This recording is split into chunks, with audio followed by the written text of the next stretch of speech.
The other day, my friend said to me, I would never be able to be that stay-at-home mom, happy like you do it. I need to go to work or have this child in daycare so that I can come back and be that happy mom for them. How do you do it? And I feel that, and I don't judge any parent who says that because it is valid in many cases. So this is going to be a really interesting video for you wherever you are, or if you're just interested in why can some moms do it and other moms seem to struggle, and dads. Philosophically, as a mother, I feel like my purpose is to raise my children. It's not the only purpose, but it is certainly the primary purpose. And so if something's getting in the way of my purpose doesn't get put aside. Those other things get put aside.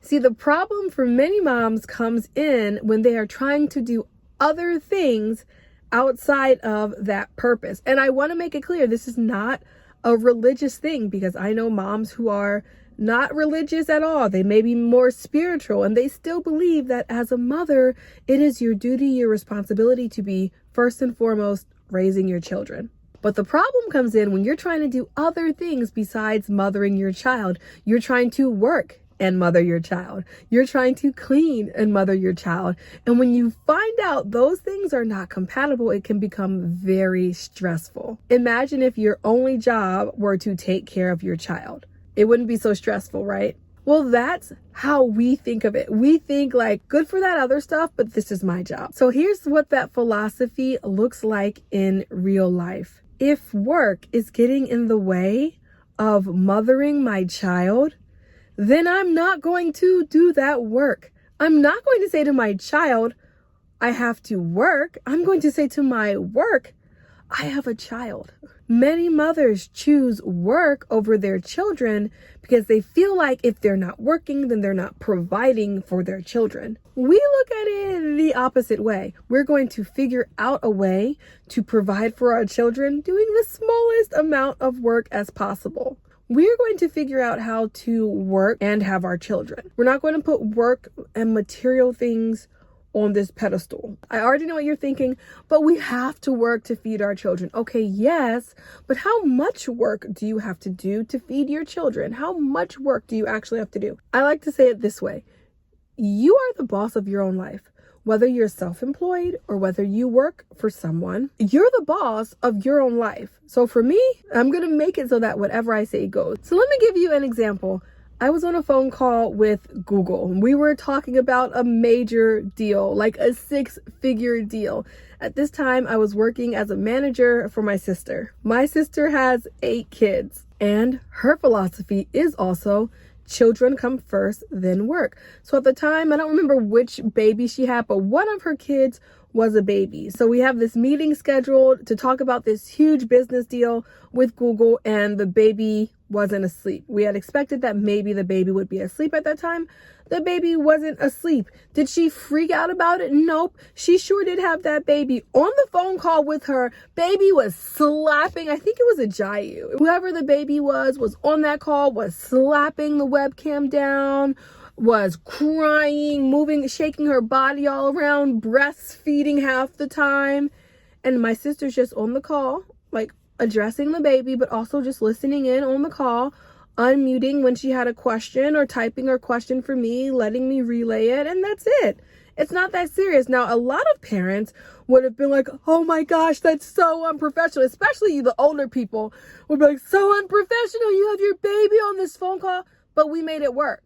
You see, that's the difference. That's just the philosophical difference. I don't care if we're talking about $1 million contract. I'm going to have my baby right here with me. And guess what? It still went through just fine. A lot of the things that we are dealing with in life and in work, it's not even real. I'm not saying we're living in a matrix, but it's not real that because you are doing a business deal, a baby can't be there. Who says that? Doesn't make any sense. These are just made up societal norms that you can agree to or not to agree to, depending on what's going to make you happy or what's going to make you stress-free. Which brings me to the next philosophical difference. We don't think, oh, because I have kids, I can't do blank. Now, we may think This is more difficult because I have kids. How can I figure it out? But I have noticed that a lot of moms are like, oh, I have my kid, so I can't. I can't go jogging because I have a kid. Get a jogging stroller. My kid won't stay in the jogging stroller. Strap them down with some chains. I don't know, but that's kind of the difference, is we're going to solve the problem that we have creatively with the children instead of just, oh, I can't do it because I have kids. I generally have my kids up until now they're in co-op, right? But I generally have my kids 24 hours a day, 7 days a week, 365 days, years and years. I have to do the same thing that other people have to do. Once I had to have some x-rays. Where were my children? With me. Where else would my children be? It would have actually been more inconvenient for me to go and drop my children off with someone so that I could have a 5-minute x-ray. So I just went up to the doctor's office. Oh, you have your kids with you. Do you want to reschedule? No, why would I want to reschedule? They're going to sit right here in the waiting room for 7 minutes while I have my x-ray, and they're going to be fine. And I know all children are different. Some children will be squirmy. Some children will do random stuff, but we just kind of figure it out. Maybe you have your laptop ready for your child to watch a movie. But what I have found in my experience is that there's more than often people around who are going to help you. So I have definitely had eye appointments, and the assistant will bring me back and get me ready for the doctor. And then the assistant will say, you want me to take your child out and show them the glasses? Yes, please do. And that's how it should be. So our children are not obstacles in life that we have to overcome. Would we be super ultra productive without them? Maybe. Would we be able to get things done faster?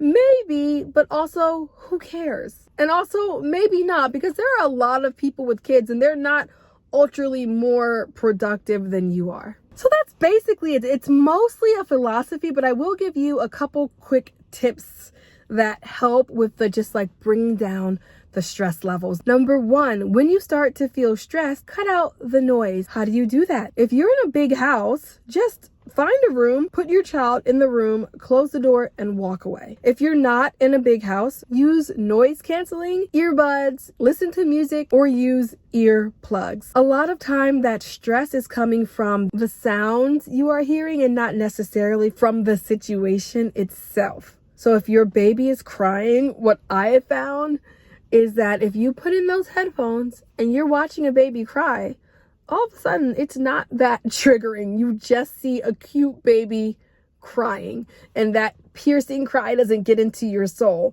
Or if you're sitting in your car and your kids are arguing in the back, bam, can't even hear them now. And then you take them out when the kids calm down or when you are ready to be present again. And another thing some moms do, I'm not on this level, but they don't even hear the noise that their children are making. That's just background noise to them. So their kids can be arguing, fussing, and fighting, and they don't even hear it. And I'm not on that level. I would hear it, and that's why I put in my earbuds. I would say I'm not at that top level, because like I can hear a baby cry and it's not gonna bother me. But if it's my own baby and I'm stressed about it, then I will have to put in my headphones. Even walking in Target, my kids are asking me 50 million questions, and that can make you feel overwhelmed as a mother too. Guess what? Chit, chit. Now I'm listening to classical music as I shop. I see their little mouths going, and I'm just like, I can't hear you. I can't hear you. And they're fine with that because they just want to yap away anyway. Same with your babies. I'm not saying to let your baby just cry all the time, but if you know your baby is crying because they are tired and there's nothing you can do about that, put in those headphones and let that baby lay down. Or rock that baby to sleep with your headphones in. Also, another tip, accept that everything is going to take a very long time and be okay with that. Accept that you may only get one thing done that day, and that is totally fine. Who says you have to get 5 million things done? Make a list for the month. Let's say you have 30 or 60 things. Just write down when you're going to do each one of those things. Believe me, it is so less stressful. Like for me, recording this video is the only thing I need to get done today. Anything else is bonus and extra. And then work with the time that you've got. I remember my kids would fall asleep in the car during our drive home or during their nap time, and I didn't want to wake them. So what would I do? I would have my laptop be right here, hooked up, getting work done. If your kids are only asleep at 4 in the morning, then maybe you go to bed early and you wake up at 4 in the morning. A lot of stay-at-home mothers get work done during that time. And finally, the last tip is using your friends and family to do other things, solve other problems than watching your kids. Because the reality is a lot of times people really can't help with your kids. And so instead of saying, can you watch them here? Can you watch them there? Do that also. But a lot of the times what we do is we use people to support in ways beyond that. Here's my grocery list. Can you run to the grocery store and pick up these groceries for me? Or could you take my car to get an oil change on this day? I talk to family and friends about how I can be more efficient in my work. How can I get more work done in a shorter period of time? We bounce business ideas off of each other. Don't forget about that help, and remember, help can come in many different ways. So that's it. And it's a lovely day. Let's see how lovely a day it is out here. So yes, you can be a relaxed stay-at-home mom. Oh, this is beautiful. We take the time also to enjoy stuff. Take the time to enjoy life. That's it.